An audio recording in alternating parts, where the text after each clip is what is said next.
Welcome to Man Does Tech, where I solve the problems you didn't even know you had.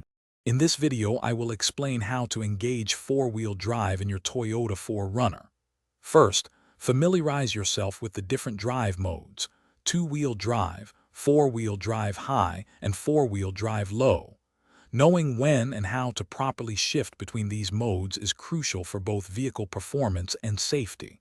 We will cover the step-by-step process for each. Let's get started. To engage four-wheel drive high, or 4H, ensure you are driving under 62 miles per hour. Simply move the transfer case lever from 2H to 4H. For four-wheel drive low, or 4L, you must first stop the vehicle completely. Shift the transmission into neutral, then move the transfer case lever to 4L.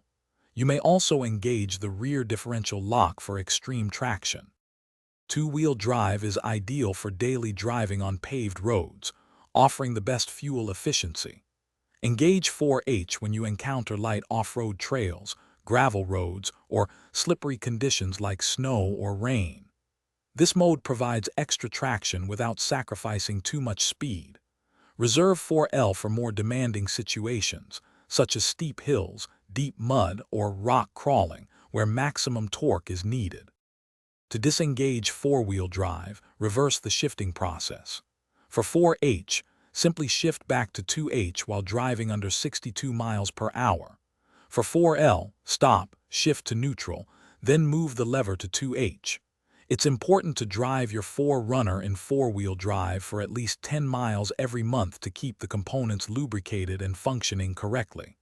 Also, remember to check the description for a link to the Owala water bottle and other great deals to keep you prepared for any adventure.